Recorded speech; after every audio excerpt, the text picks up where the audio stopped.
What is up guys, Delboy here. I'm going to make my prediction video for Billy Joe Saunders versus David Lemieux.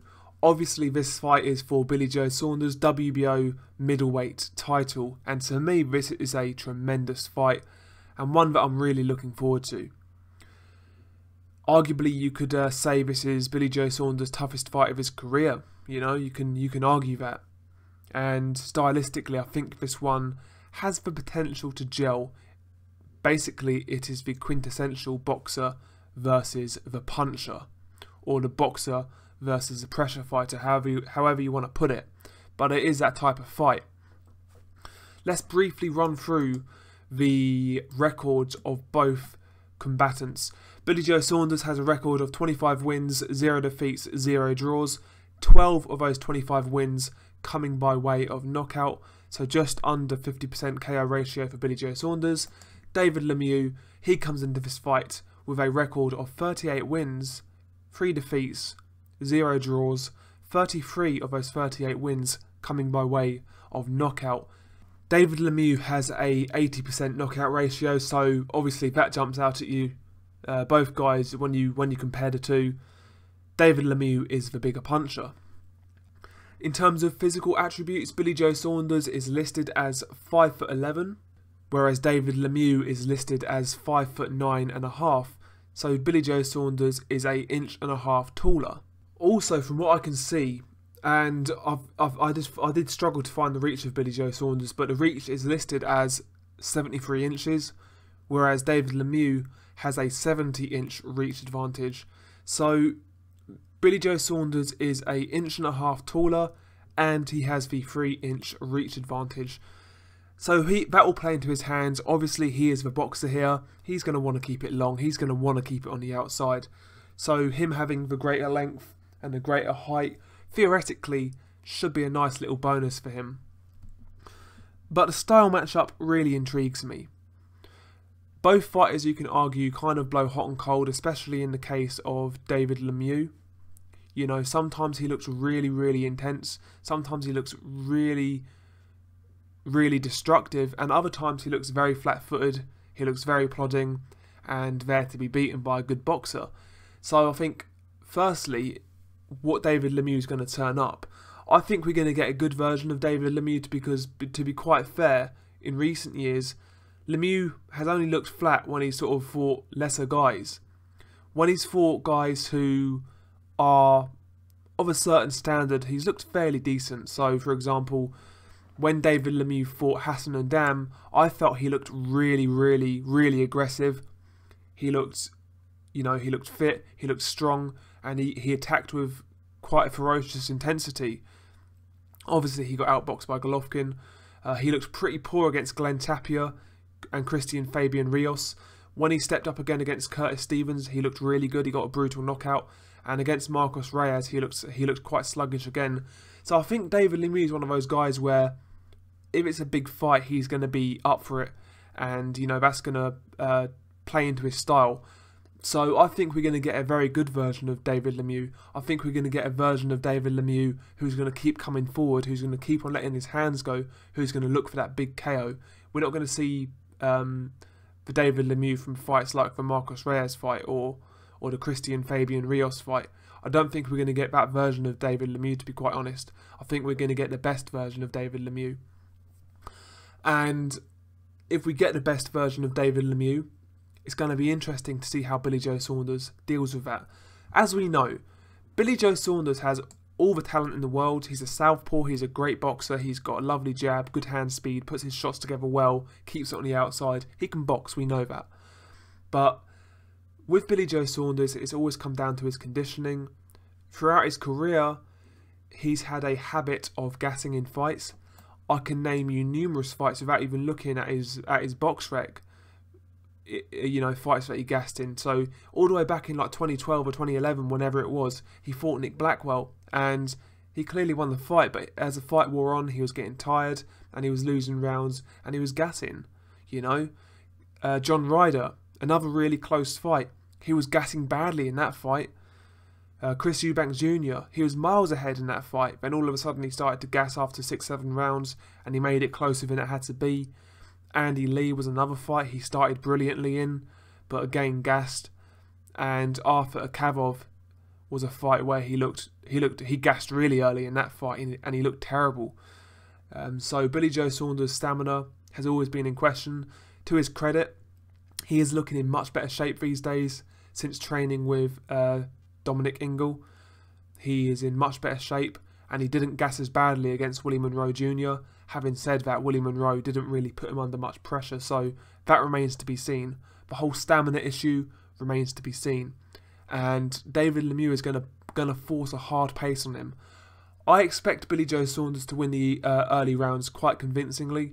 I think the boxing ability of Saunders is going to be light years above David Lemieux, and in the first 3 or 4 rounds we could see a scenario where Billy Joe Saunders is styling on David Lemieux. I can see that because David Lemieux ultimately all he really does is comes forward looking for those big hooks and those big overhand rights. You know, he doesn't exactly do anything special. You know, he likes to come forward, tucked up, you know, nice and compact, and work those hooks to the body and the head, and he tries to knock you out and break you down. David Lemieux's not a complex fighter, that's all he does. And in the first 3 or 4 rounds of this fight, I could see Billy Joe Saunders really starting to counter at will. The jab's going to be landing. He's going to be sort of outboxing David Lemieux. First 3 or 4 rounds, I think it's Lemieux could be chasing shadows, but it's as the fight wears on, after the 6th round or so, what happens then when David Lemieux's still there? Because I can't see Billy Joe stopping him in the first half of the fight. I can't see that happening. You never know, but I couldn't see Billy Joe getting an early stoppage here. So if David Lemieux is there after the 6th round, that is when you ask yourself, how does Billy Joe, how does he sort of see out the rest of the fight without gassing? That's the interesting point, because as I mentioned earlier, Billy Joe has had a tendency to gas later on in fights, and it's been a theme throughout his career.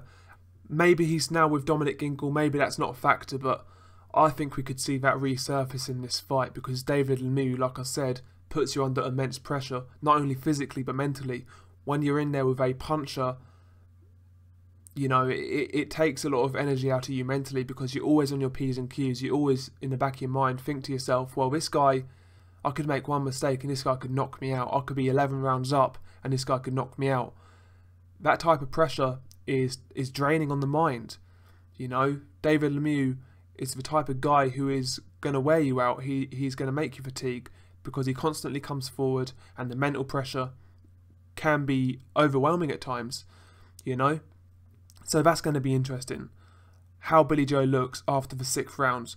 I think this fight could be similar to the Eubank Jr. fight, in a sense where in the first 6 we're going to see who the more skilled fighter is, and we know that going in. We know Billy Joe is a more skilled boxer than David Lemieux. I'd expect Billy Joe in the first half, like I said, in his southpaw stance, to be popping that right jab, coming through with that left hand down the pipe, from range. When Lemieux does try to get overly aggressive, maybe he gets frustrated. When he does do that, I can see Billy Joe timing him with that lovely uppercut he's got, or the lovely right hook. You know, these shots are going to be working in the first half of a fight, but in the second half, I expect Billy Joe to slow down just a tad. His reactions are going to be slower. His hand speed's not going to be quite as blurring, and his punch output will drop. And when that happens, I think Billy Joe's going to lose rounds to Lemieux because of the Lemieux pressure, and Billy Joe could have some rocky moments. I see this fight playing out like the Eubank fight, like I said, but the only difference is, unlike Eubank Jr., David Lemieux has the power to knock you out cold. You know, he's got the power to turn your lights out. Eubank Jr. has never really been a big one-punch knockout artist. Whatever anybody says, he's not a Lemieux-level puncher. And if we have a similar scenario to the Eubank Jr. fight, we can see Billy Joe getting knocked out late on here. We can see the power of David Lemieux becoming too much of an issue. But ultimately, I am going to pick Billy Joe, just based on the fact that he is the much better boxer. He is significantly better than David Lemieux in terms of boxing ability. He's more talented, he's got quicker hands, he's got a better defence, And I think Billy Joe's going to put on a show in the first half of the fight, but he's going to flag, he's going to struggle in the second half, but ultimately he is going to see his way to the final bell. I'm picking Billy Joe Saunders by points, tentatively, because I do think David Lemieux's got a great shot here. But you want a prediction, I'm going to go with a Billy Joe Saunders points win. That's the way I'm leaning towards, to be quite honest. But like I said, tremendous fight, great clash of styles. The boxer versus a pressure fighter / puncher. The loudmouth Billy Joe Saunders versus the more sort of reserved but aggressive David Lemieux. In David Lemieux's backyard. It's got a few storylines. It's a good fight. I'm looking forward to it. One of the better fights of the year. Good middleweight title fight. And just to continue, actually, I'll be honest, I hope Billy Joe Saunders wins. Not because he's British, because I don't really ride like that, but I hope Billy Joe Saunders wins because I think it's better for the middleweight division.